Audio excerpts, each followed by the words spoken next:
नमस्कार मित्रांनो, मी अभिषेक माने स्वागत करतो तुमचं मॉडर्न शेळीपालन यूट्यूब.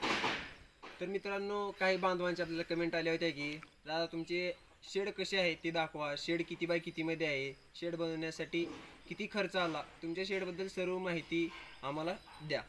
तर त्यासंबंधीच आजचा हा आपला व्हिडिओ होणार आहे की आपण शेळीपालनाची सुरुवात करताना आपले शेडचे नियोजन कसे होते व आता आपला हा शेड कसा आहे, त्यासाठी आपण किती खर्च केला व तो किती बाय कितीमध्ये व्यापलेला आहे व त्यामध्ये आपण किती शेळ्या बसू शकतो, म्हणजे त्या शेडमध्ये किती शेळ्या आपण पाळू शकतो, त्या शेडची कॅपॅसिटी किती आहे, आज आपण आजच्या व्हिडिओमध्ये पूर्ण माहिती आपण देणार आहोत.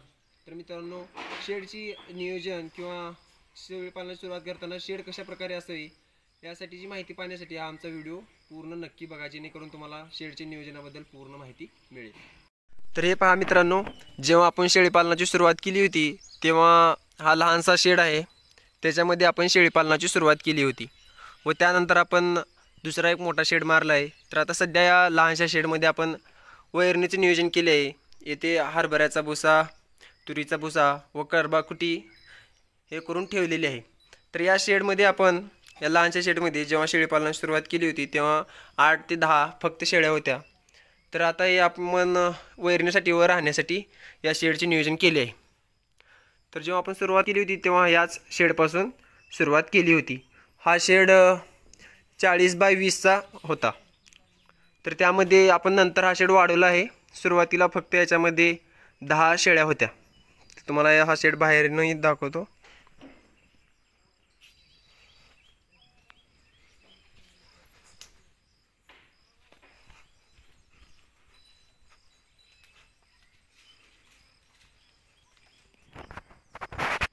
तर मित्रांनो, तुम्हाला आता दाखवलो ते आपलं जुने शेड आहे शेळीपालनाची. जेव्हा आपण सुरुवात केली होती तर तुम्हाला आधीच्या व्हिडिओमध्ये सांगितलं होतं की शेळीपालनाची सुरुवात हे करताना शेडमध्ये जी गुंतवणूक करणार होती कमी पैशाची असावी.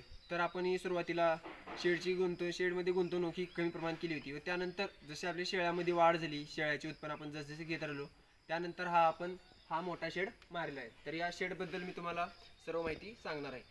तर आपण हा शेड 30 बाय 80 यामध्ये बांधलेला आहे. तर 30 बाय 80 मध्ये आपण 12 फूट इकडच्या बाजूला व 12 फूट इकडच्या बाजूला कप्पे करून म्हणजे मध्ये पार्टिशन करून तर मध्ये 6 फुटाचा आपण गॅप सोडला आहे, जेणेकरून तिथे आपल्याला माणसांना फिरता यावं व वैरणी टाकताना आपल्याला सोपे जाईल. तर आपण आता शेड तुम्हाला पूर्ण फिरून दाखवणार आहे. तर या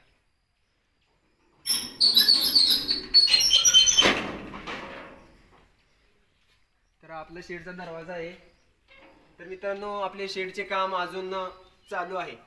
तर अशा प्रकारे आपण हा जो पार्टिशन आहे तो लहान पिलांना केला आहे व त्यानंतर ही जी दावण आहे ती लहान पिलांची आहे, जेणेकरून लहान पिलांना यामध्ये खाता यावं. जास्त या दावणीची हाईटही नाही.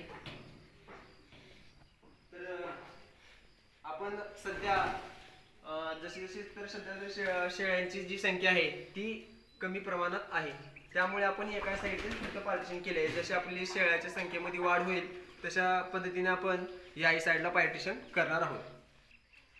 तर मित्रांनो, अशा प्रकारे आपण शेळ्यांची पार्टिशन केली आहे. या दावणी आहेत व शेळ्यांना या दावणीवर उभारून इकडं अलीकडे येऊ नये यासाठी आपण अशा प्रकारे अँगल मारले आहेत व त्यानंतर इथून शेळ्या त्यांची मुंडी इकडे करून वैरण चांगल्या पद्धतीने खाऊ शकतात.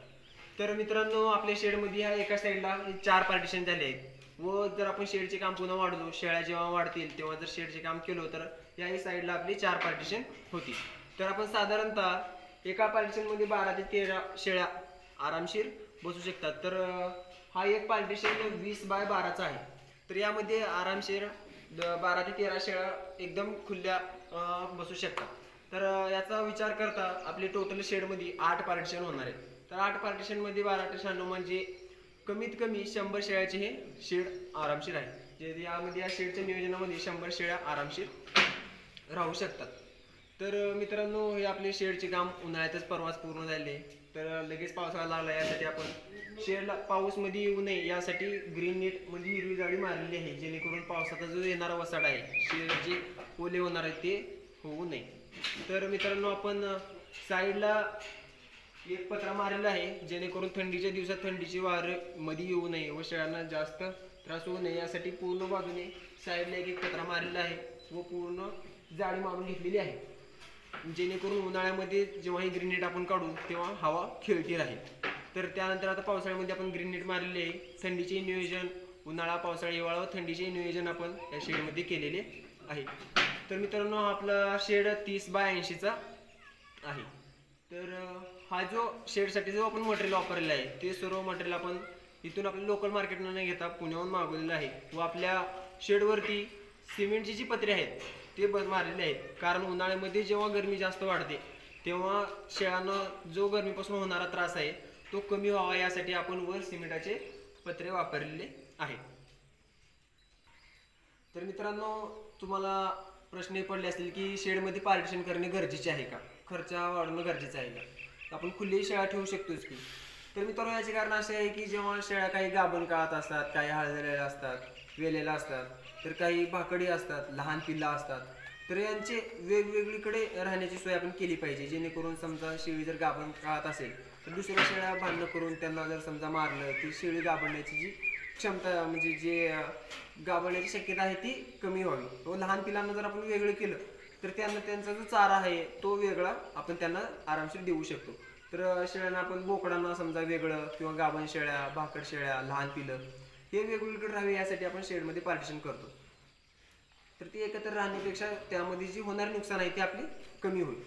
तर मित्रांनो, अशा प्रकारचे हे आपले शेड आहे, माने गोट फार्म आहे. तर तुम्हाला हा शेड या संबंधीची माहिती कशी वाटली हे कमेंटमध्ये नक्की सांगा. आता तुम्हाला बाहेरच्या साईडनं हा पूर्ण शेड दाखवतो. तर हे पहा मित्रांनो, हे आपले जे शेड आहे ते बाहेरच्या साईडनं अशा प्रकारे आहे. या पूर्ण बाजूने ग्रीन नेट आपण मारलेली आहे.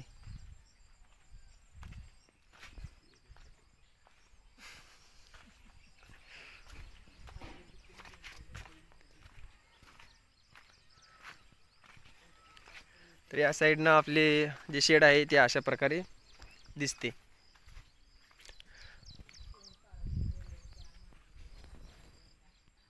मित्रांनो, हे आपल्या शेडबद्दल आपण तुम्हाला सर्व माहिती दिली आहे. तर याच्या व्यतिरिक्त जर तुम्हाला काही प्रश्न असतील तर ते कमेंटमध्ये नक्की विचारू शकता. तर तुम्हाला हा व्हिडिओ कसा वाटला कमेंट करून नक्की सांगा. व्हिडिओ आवडल्यास लाईक आणि सबस्क्राईब करायला विसरू नका. धन्यवाद.